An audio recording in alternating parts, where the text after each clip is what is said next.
Alors, bienvenue à tous pour ce webinaire sur le thème de l'onboarding des équipes commerciales. Donc, c'est le quatrième webinaire de notre série de 15 webinaires qui a lieu ce mois de février avec des experts de la transformation des organisations commerciales. Et donc, je suis Jennifer Merel, responsable grand compte chez Incentive, et je suis aujourd'hui accompagnée de Baptiste Gervais, qui est chef digital officer chez Touch & Sell. Donc, je vais te laisser te présenter, Baptiste, à notre audience. Avec plaisir. Bonjour Jennifer. Merci de me recevoir. Alors, pour me présenter assez brièvement, donc moi je suis directeur commercial chez Touch & Sell. Ça fait une petite dizaine d'années que je suis commercial, avec d'abord une expérience dans la publicité digitale pendant pas mal d'années, et donc depuis maintenant à peu près 3 ans, donc chez Touch & Sell, qui est un éditeur d'une application mobile. Voilà, en gros, ce que je peux vous dire pour démarrer. D'accord. Et par rapport, je peux peut-être juste ajouter que par rapport à la thématique de ce matin, chez Touch & Sell, j'interviens aussi sur la partie, on va dire, d'un point de vue plus transversal sur le management de la société. Et on est une boîte qui avons recruté et onboardé du coup à peu près une dizaine de collaborateurs depuis 1 an et demi, 2 ans. Donc l'onboarding, c'est un sujet qu'on vit pas au quotidien, mais quasiment depuis maintenant quelques mois chez nous. D'accord. Justement, comment tu décrirais l'onboarding? Qu'est-ce que l'onboarding pour toi, pour Touch & Sell? Alors, l'onboarding, pour le coup, je le décrirais finalement assez simplement. Je dirais que l'onboarding, c'est ni plus ni moins qu'un processus d'intégration. C'est-à-dire que concrètement, ce qui est important dans l'expression que je viens de citer, c'est le côté processus. C'est-à-dire que l'onboarding, c'est pas uniquement en gros le premier jour du collaborateur. C'est vraiment un processus donc, qui se passe forcément sur une période un petit peu plus longue qu'une simple journée. Et après, effectivement, c'est l'intégration, ni plus ni moins, du collaborateur, faire en sorte que cette personne se sente du coup intégrée, impliquée et à l'aise dans la société pour évidemment ensuite être efficace, productif et que ça fonctionne dans les deux sens, tout simplement. Ok, donc quand commence pour toi l'expérience d'onboarding et quand s'arrête-t-elle? Alors ça, c'est une bonne question.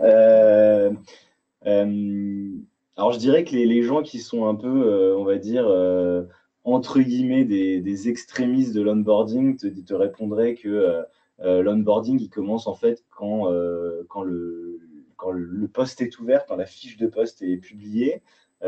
Pourquoi je dis ça? Tout simplement parce que quand on ouvre un poste dans une société, c'est parce qu'on a fait le constat qu'il y avait un besoin de recruter un collaborateur dans l'entreprise. Donc, si on a fait ce constat-là et qu'on a entamé la démarche d'ouvrir un poste et d'entamer un processus de recrutement, c'est qu'on a fait l'effort de réfléchir à comment ce poste allait et la personne qui allait le prendre allait du coup s'intégrer dans la société. Donc, on est complètement en fait dans la thématique de l'onboarding. Donc, ça me semble relativement légitime.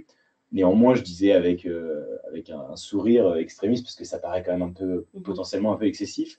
Donc, d'un point de vue plus personnel, moi, je dirais, et c'est comme ça qu'on voit les choses, nous, chez Touch & Sell, que l'onboarding, concrètement, il démarre au moment où on se met d'accord, en fait, avec la personne, avec le futur collaborateur, sur le fait qu'il va rejoindre la société. Donc, ça peut se matérialiser par une signature d'une promesse d'embauche ou un accord, etc. Et à partir de là, on rentre vraiment dans la phase d'intégration, puisqu'il y a un certain nombre d'étapes de l'onboarding qui se font en fait avant que le collaborateur arrive. Je prends des exemples très basiques, mais ne serait-ce que préparer son poste, ses outils, son bureau, etc. Nous, chez Touch & Sell, par exemple, on fait en sorte d'organiser un déjeuner d'équipe avec le futur collaborateur pour qu'il puisse à minima voir, rencontrer les gens avec qui il va être amené à travailler. Donc voilà, moi j'estime que l'onboarding démarre à peu près à ce moment-là. Et pour répondre à la deuxième partie de la question, à savoir quand est-ce que ça se termine, d'un point de vue, je dirais, assez pragmatique, j'aurais envie de répondre à la fin de la période d'essai, qui est un bon repère. Néanmoins, on va dire, typiquement, nous, chez Touch & Sell, vraiment le gros concentré de ce qu'on identifie dans le processus d'onboarding se termine au bout d'un mois, 1 mois et demi. avec après effectivement une étape finale liée à la fin de la période d'essai. D'accord. Voilà. Mais aujourd'hui, il y a des grosses sociétés, je pense à des boîtes qui n'ont évidemment rien à voir avec nous, mais des Google, des Netflix, etc., qui ont des processus d'onboarding de 9 mois, voire même de 12 mois, bon, voilà, qui n'ont rien à voir, mais ça existe. Ce qui est sûr, c'est qu'aujourd'hui, un processus d'onboarding digne de ce nom, ça dure en général quand même plusieurs mois. D'accord. Quelles sont les tendances que toi, tu as repérées justement dans ce contexte un peu de guerre des talents, où on parle beaucoup de la génération Y, il faut les onboarder le plus rapidement possible, le mieux, il faut les fidéliser. Donc justement, quelles sont ces nouvelles tendances qui permettent de mieux onboarder aujourd'hui? Ouais, alors les nouvelles tendances, enfin les tendances du moment, c'est la première tendance, ça reprend un peu ce que je dis depuis quelques minutes maintenant, c'est vraiment le fait d'avoir un processus clair, défini, connu et partagé de tous les collaborateurs.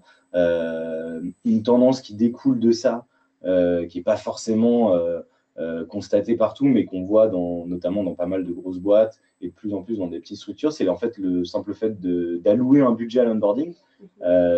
Ça paraît anodin comme ça, mais ça n'est pas tant que ça. Le fait d'avoir vraiment une ligne budgétaire qui correspond à l'onboarding et à ce que ça peut avoir comme implication, ce n'était pas forcément évident il y a encore quelques années.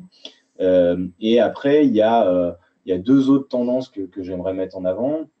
La première, c'est, alors ça ne concerne pas que l'onboarding et ça paraît un peu évident, mais c'est l'onboarding digital, entre guillemets.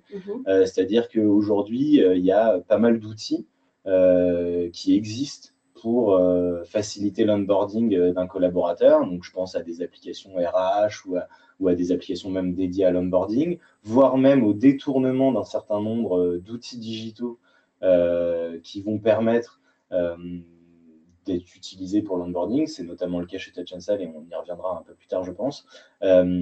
Et qui en plus sont en phase avec les nouvelles générations. Donc, on n'onboarde pas forcément que des jeunes, hein, on onboarde aussi des gens qui ont une certaine expérience, mais d'autant plus quand on onboarde aujourd'hui des jeunes collaborateurs, ça a d'autant plus de sens de le faire via des outils auxquels ils sont habitués et confrontés dans leur quotidien via le digital.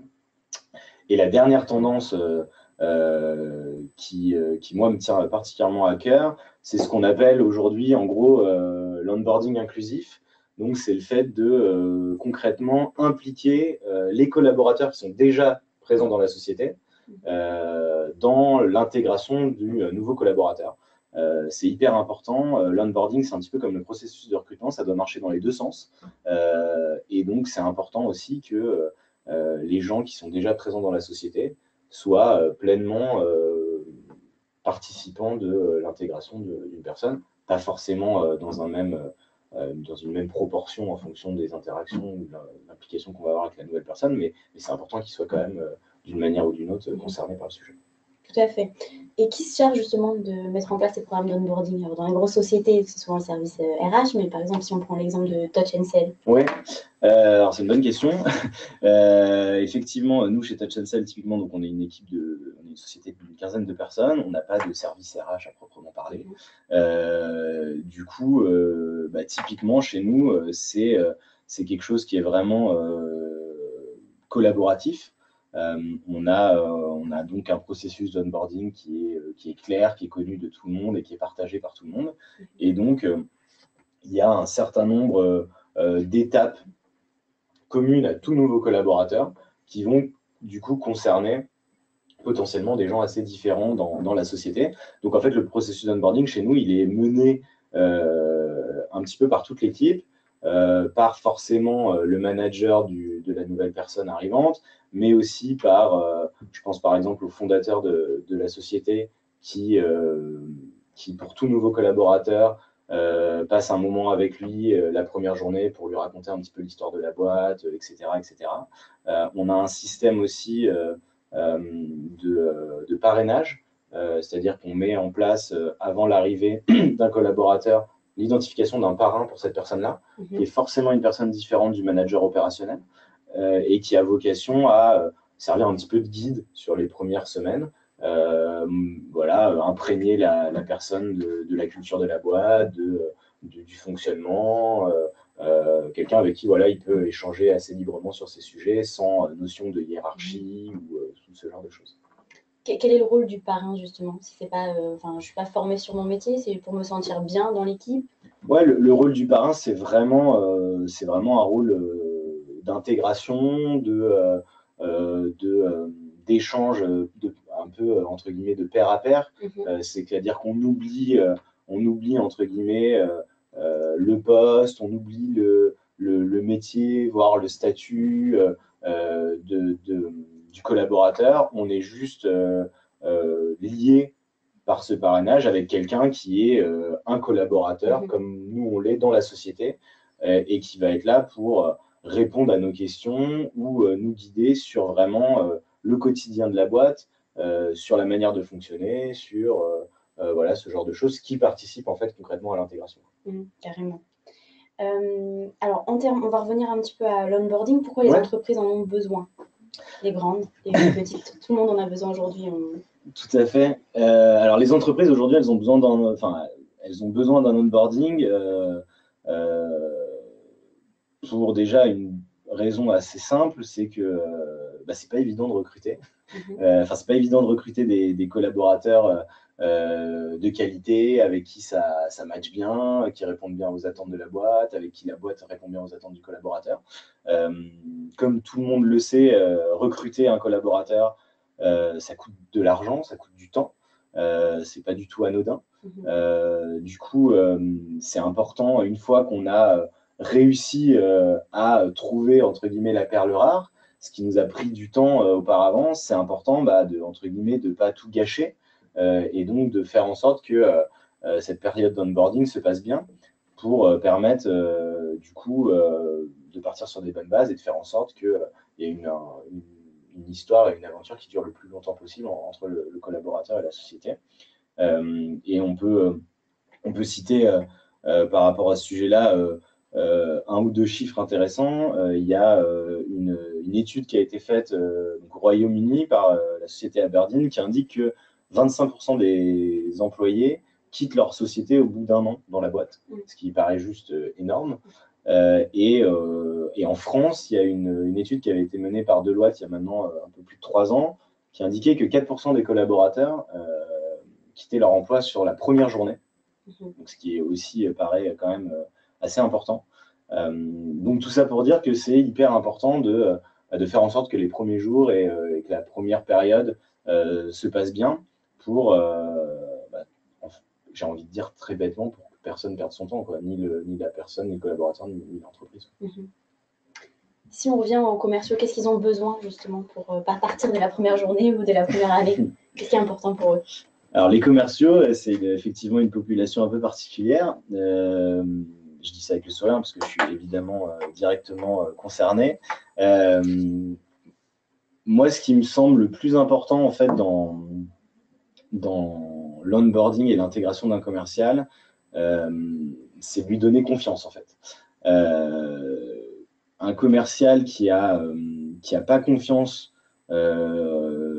dans la société, dans le produit ou les services qu'il va être amené à vendre, il risque d'être vite mal à l'aise, vite déstabilisé.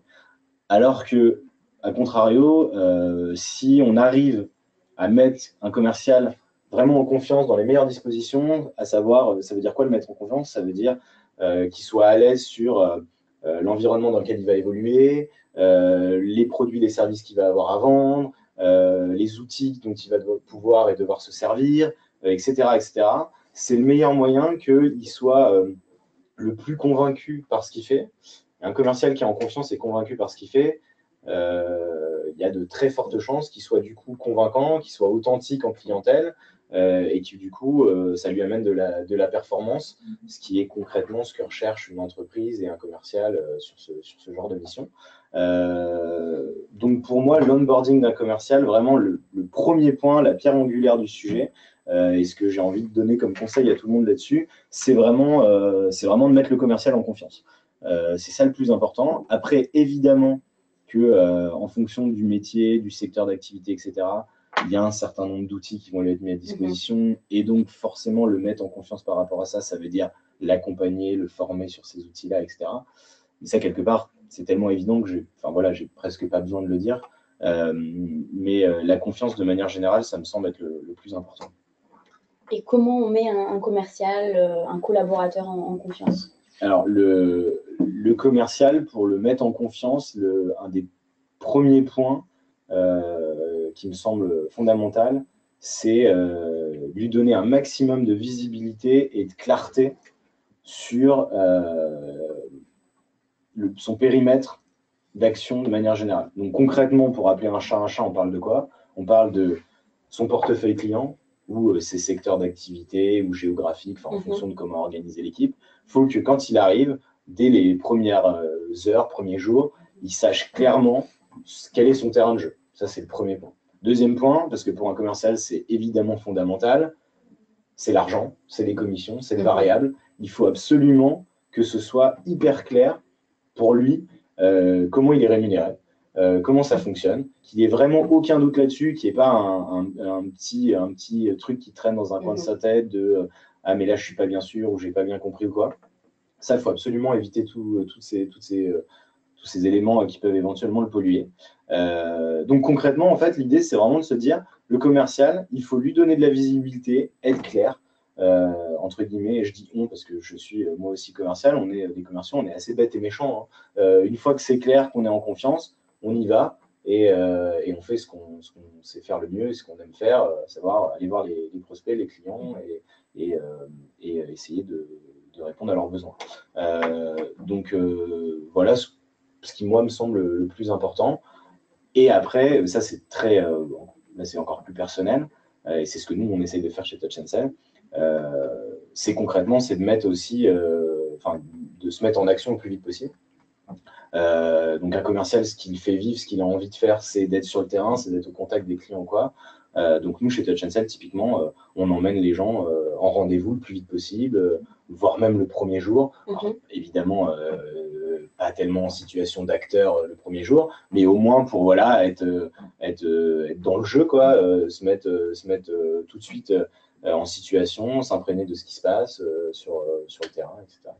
D'accord. Donc, dès les premiers jours, le commercial, il faut qu'il aille en rendez-vous avec ses collègues ou son manager pour se mettre en situation en qualité d'observateur au début, puis ensuite d'être plus moi, je pense sincèrement que après, il y a toujours les cas un peu particuliers sur certains métiers ou certains secteurs, etc. Mais de manière générale, je pense qu'il faut, les commerciaux, faut tout de suite les mettre dans le vif du sujet. D'autant plus qu'un commercial est rarement fan des outils, des contraintes, etc. Donc, si vous lui faites une première semaine, voire un premier mois dans certaines boîtes, où en gros, il est au bureau et il fait la découverte de tous les outils, de tous les processus ou quoi, vous allez a priori rapidement le perdre.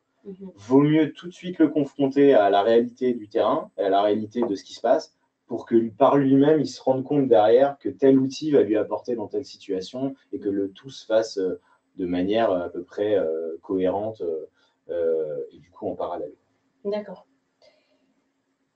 Alors maintenant, si on parlait d'une recette d'un bon onboarding, quelle serait-elle selon toi? Alors, je ne sais pas si j'ai la recette miracle ou quoi, loin de là probablement, mais j'ai quelques effectivement bonnes pratiques qu'on a commencé un petit peu à évoquer. La première des choses, donc je reviens sur ce point-là, c'est vraiment d'avoir déjà un peu comme une recette de cuisine, c'est d'avoir quelque chose d'écrit sur lequel on peut s'appuyer, sur lequel tout le monde peut se repérer. Donc ça, c'est un premier point. Derrière, c'est effectivement le fait de potentiellement se servir d'outils ou du digital au sens large pour pouvoir matérialiser ça. Donc par exemple, nous, chez Touch & Sell, comme je l'ai un petit peu évoqué tout à l'heure, on se sert d'un outil qui, à la base, n'est absolument pas fait pour l'onboarding. C'est un outil qui s'appelle Trello. Donc, j'imagine que certains d'entre vous le connaissent. Donc, à la base, Trello, c'est davantage un outil de gestion de projet, de suivi de projet. Et nous, en fait, on a décidé de faire de l'onboarding une sorte de projet, en fait, pour chaque nouveau collaborateur. Et donc, dans Trello, on a un modèle de projet d'onboarding. On peut peut-être le mettre. Qu'on a vu de manière succincte qui est affiché là, je crois. Et donc, l'idée, c'est qu'on a un certain nombre du coup, de résultats et d'étapes clés à passer et à atteindre. Donc, cet outil, il est partagé évidemment avec le nouveau collaborateur, mais avec l'ensemble de l'équipe. C'est-à-dire que l'ensemble de l'équipe, chez nous, peut suivre l'onboarding du collaborateur. L'onboarding inclusif, du coup. On est complètement dans l'onboarding inclusif, exactement. Et donc, on peut, voilà, chacun y mettre, apporter sa pierre à l'édifice. Donc ça, c'est assez intéressant, assez utile. On a, dans le cadre du coup de ce processus-là, un parrain qui est identifié, qui va du coup, lui, être un petit peu justement le garant du suivi de ce Trello. Ça fait partie un petit peu des responsabilités du parrain, c'est-à-dire qu'il faut qu'il fasse en sorte que les résultats sont suivis plus ou moins dans les temps et va dire un petit peu comme prévu. Et nous, ce qui nous semble, je finirais en fait ce schéma de recette par quelque chose qui, moi, me semble hyper important et qui, pour le coup, chez Touch & Sell est vraiment fondamental. Chez nous, on a une grosse valeur liée à l'autonomie des collaborateurs. Pourquoi je parle de ça, c'est que je pense qu'un bon onboarding permet à un collaborateur assez vite, voire très vite, de justement pouvoir prendre des sujets par lui-même et pouvoir avoir une action vraiment qui ne soit pas liée à quelqu'un qui lui montre quelque chose ou qui lui demande de faire quelque chose. Dans un processus d'intégration, il y a vraiment une notion importante de justement de commencer à se sentir impliqué, donc de prendre des sujets à bras-le-corps. Et donc typiquement, un exemple qui illustre ça, chez Touch & Sell, on fait en sorte qu'un nouveau collaborateur, sur sa première semaine dans la société, réalise une action par lui-même. Donc, ce n'est pas forcément quelque chose de délirant qui va révolutionner le business model de la boîte. Ce n'est pas du tout le sujet et ce n'est même pas du tout l'objectif. L'idée, c'est simplement de se dire qu'on va créer les conditions pour que, lors de la première semaine, à un moment, il soit suffisamment libre et autonome pour prendre un sujet à bras-le-corps, entre guillemets, et qu'il le fasse. Et la semaine qui suit, donc comme j'imagine un très grand nombre d'entreprises, toutes les semaines, on a une réunion d'équipe, etc. On va mettre en avant et valoriser cette action qui a été réalisée par le collaborateur. Donc l'idée, c'est vraiment de se dire qu'on est là pour aider la personne à s'intégrer. Idéalement, du coup, on en parle et on le met en avant parce que du coup, ça permet de valoriser ça et ça permet du coup de potentiellement même donner la parole à la personne pour qu'il explique ce qu'il a fait. Donc l'idée, c'est pas de passer 1 heure et d'en faire entre guillemets des tonnes sur quelque chose d'assez marginal dont on n'aurait pas forcément parlé en réunion d'équipe normalement. Mais ça a du sens dans ce processus-là. Et en plus de ça, pour le coup, chez nous, ça a encore plus de sens parce que chez Touch & Sell, on est vraiment attaché à l'autonomie. Mais de manière générale, je trouve que c'est quelque chose qui est assez important pour mettre les personnes à l'aise. Tu peux nous donner un exemple de sujets qui ont été pris à bras-le-corps par ces nouveaux commerciaux? Ouais, alors nous, l'exemple le plus excuse-moi, l'exemple le plus simple et le plus évident qui arrive assez fréquemment, c'est parce que souvent un commercial, donc la première semaine, même si on l'emmène tout de suite sur le terrain, etc., il n'a pas forcément le temps tout de suite de se mettre entre guillemets au travail par lui-même, mais souvent on fait en sorte de créer les conditions, on laisse un peu de temps pour qu'un commercial, par exemple, commence à prendre par exemple son premier rendez-vous par lui-même, parce qu'il arrive avec soit un réseau, soit il connaît des gens, soit il a déjà pensé avant d'arriver dans la boîte à des gens qu'il pourrait contacter, etc. Et donc souvent, un exemple typique du commercial qui fait un sujet par lui-même, c'est la première semaine, il a pris un rendez-vous par lui-même. Et du coup, c'est sympa de mettre en avant auprès de l'équipe que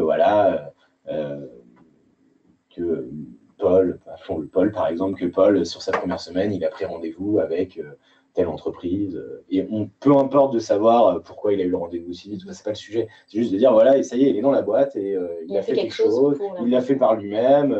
C'est pas nous qui lui avons calé un rendez-vous dans son agenda. Donc c'est un exemple assez simple et typique du commercial, mais qui d'ailleurs en fait se passe assez souvent dans pas mal de boîtes. Mais nous, on va essayer de le mettre en avant et entre guillemets un petit peu de marketer le sujet ce qui, selon moi, a de la valeur justement pour le collaborateur. D'accord. Et si on va un peu plus loin, qu'est-ce qui est important pour savoir quand un commercial rentre dans une boîte? Quelles sont les formations qu'il doit, là, de manière un peu plus formelle, recevoir? Alors, d'un point de vue un peu plus formel, c'est ce qu'on a un petit peu évoqué tout à l'heure. Évidemment que c'est fondamental qu'il soit accompagné, voire formé sur les outils qu'il va être amené à utiliser. Donc, je pense par exemple au CRM, un commercial qui arrive dans une boîte. Il y a une forte probabilité qu'il ait soit jamais utilisé le CRM enfin un CRM différent, soit voire parfois qu'il ait même jamais utilisé de CRM tout court, en fonction de son expérience, son âge, etc. Donc c'est évidemment critique de l'accompagner sur le sujet. C'est évidemment critique en fonction du secteur et du produit, de le former sur le produit qu'il va vendre. Ça paraît pas évident, mais c'est quand même mieux. Voilà, d'autres outils. Chez nous, par exemple, les commerciaux ont accès à LinkedIn. Ils ont un certain nombre d'outils de prospection à disposition. Touch and Sell, c'est une solution digitale. Donc, il faut quand même apprendre le produit. Il y a une interface d'administration, donc il faut découvrir ça. Donc voilà, il y a quand même une formation qui est évidemment indispensable sur tous ces outils-là. Et après, en fonction voilà, du métier, du secteur, nous, en l'occurrence, et moi, dans les métiers que j'ai opérés, la meilleure formation derrière, une fois qu'on a assimilé les outils, c'est ce que j'expliquais tout à l'heure, c'est le terrain. Mais évidemment qu'il y a des métiers commerciaux qui sont très spécifiques, très techniques, et qui nécessitent parfois des formations au siège de plusieurs semaines, parce qu'on est sur des produits très particuliers, etc. Donc ça, honnêtement, c'est des métiers que j'ai jamais fait, donc honnêtement, je suis incompétent sur le sujet, mais voilà, et forcément, ça existe. Ça, après, c'est un petit peu au cas par cas aussi, forcément. D'accord. Est-ce que tu penses que c'est important qu'un commercial passe par le service support pour se former sur l'outil justement qu'il va vendre avant d'être mis en situation sur le terrain devant les clients?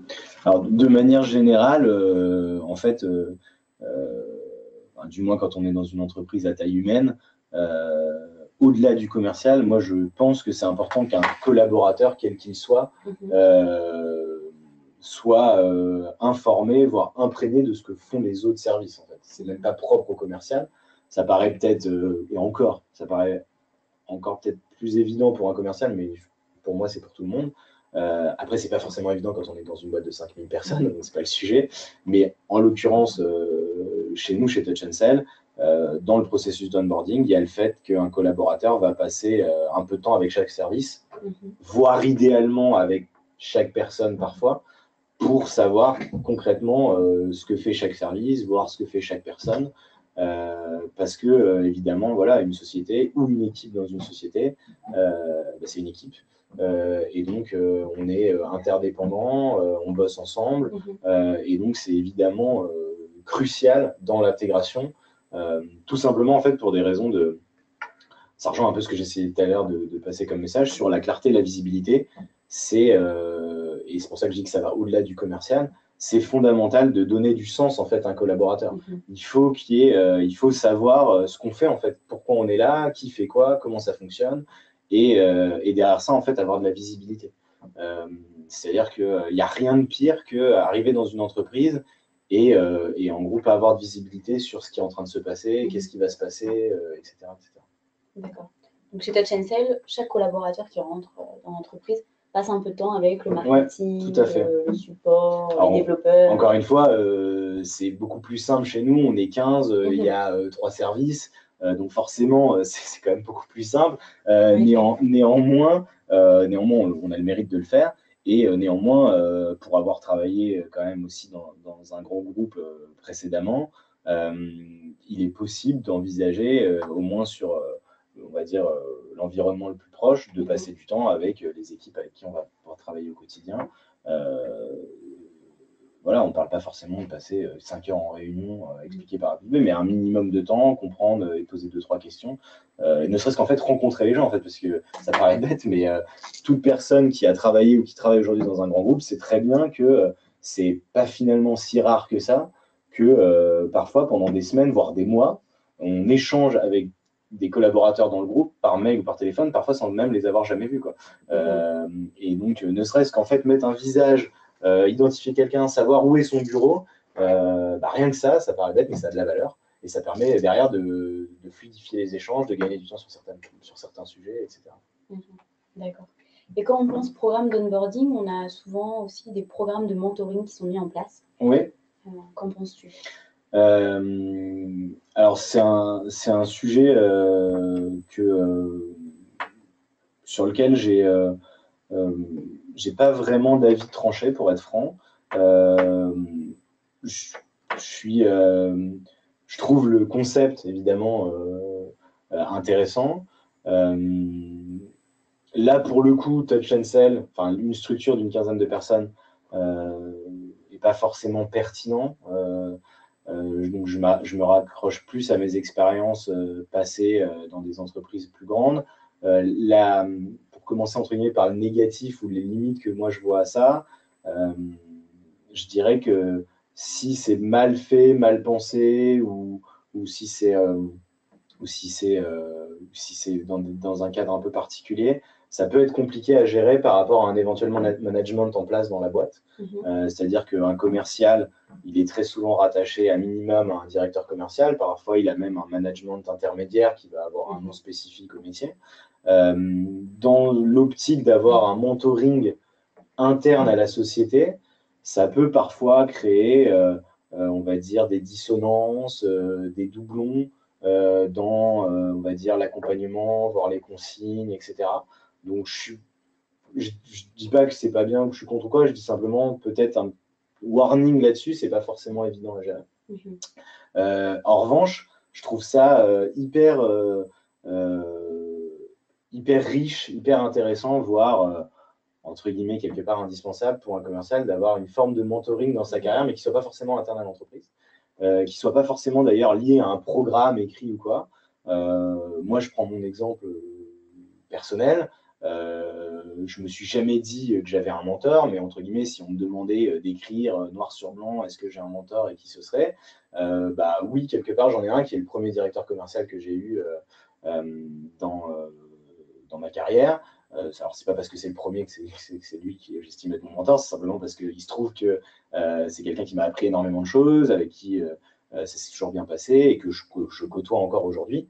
On se voit pas tous les 4 matins, loin de là, mais avec qui j'ai grand plaisir à prendre un café, déjeuner et discuter de tout et de rien. Mais dans le tout et de rien, il y a notamment le business, la manière dont je travaille, etc. Et ça, je trouve ça hyper intéressant, c'est hyper utile. Et encore une fois, quelque part, j'ai envie de dire que ça va au-delà de la fonction commerciale, quoi. C'est-à-dire que s'imprégner de ce que peuvent nous apporter nos pairs et nos pairs plus expérimentés ou quoi, de manière générale dans la vie, c'est quand même toujours, je trouve ça toujours hyper utile, hyper intéressant. Et d'autant plus quand c'est quelqu'un avec qui on a déjà partagé quelque chose, qui nous connaît. Donc moi, dans ma vision des choses, mais alors là, pour le coup, c'est vraiment très subjectif pour répondre à la question. Moi, la manière dont je vois le mentoring, c'est un peu, quand je suis dans une boîte, mon mentor, c'est un peu la personne avec qui j'aurais bossé, avec qui ça sera bien passé, et ça deviendra mon mentor le jour où lui ou moi, on quitte la boîte, quoi. Et où on aura effectivement cette historique, et où on pourra du coup échanger d'autant plus librement parce qu'on n'est plus dans la même boîte et qu'on est vraiment sur du partage pur et dur sans aucune implication derrière. D'accord. Ok. Alors, on va repartir un peu plus haut sur les programmes de mentoring. Quels sont les résultats qu'on attend d'un programme de mentoring, du programme d'onboarding? D'onboarding. Oui. J'ai envie de dire que le premier résultat qu'on attend déjà, c'est que le collaborateur reste dans l'entreprise. C'est que ça matche et que ça se passe bien. Ça, c'est le premier résultat, évidemment. Que la personne se sente intégrée, etc. Si on se concentre spécifiquement sur l'onboarding d'un commercial, forcément, qu'on le veuille ou non, on ne va pas se mentir, à un moment, ce qu'on attend aussi, c'est la performance. Donc forcément, on va commencer, alors en fonction du business, de la société, des cycles de vente qui vont avec, on va forcément à un moment ou à un autre regarder des indicateurs quantitatifs, évidemment. Donc en fonction des boîtes, ça peut être voilà, les ventes, ou si on est sur des sites de vente excessivement longs, bah, ça va être d'autres indicateurs intermédiaires, des prises de rendez-vous, enfin, il y en a plein, ça c'est des choses assez communes. Voilà, après, est-ce qu'on va voir, d'autres choses? On va pouvoir... moi, il y a un exemple, un sujet qui me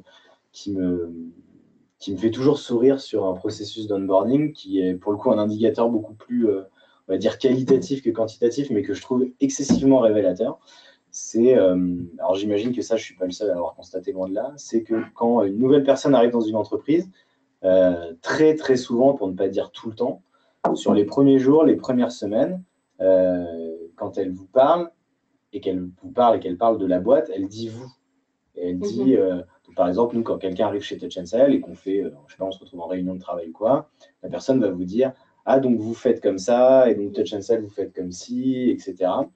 Et elle va très souvent, parfois même souvent, si elle a une précédente expérience, dire, bah, nous, on faisait comme ça, par exemple chez Incentive, etc. Ce qui est hyper commun, quelque part très logique, et d'ailleurs presque une preuve de, enfin, un exemple de respect, de politesse de quelqu'un qui ne veut pas s'imposer, etc.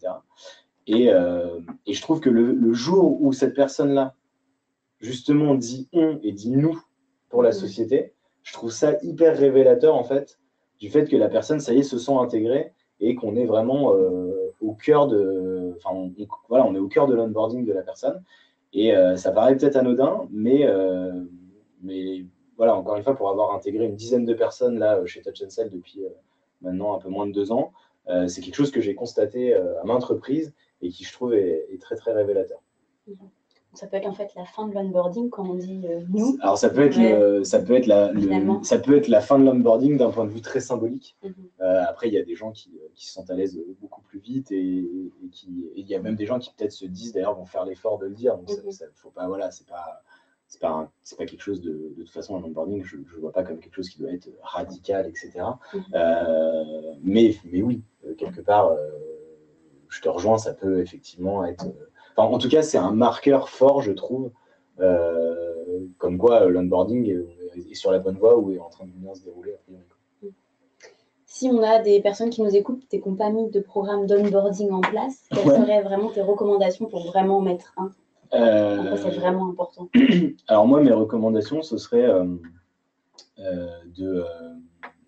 déjà de se pencher rapidement sur le sujet.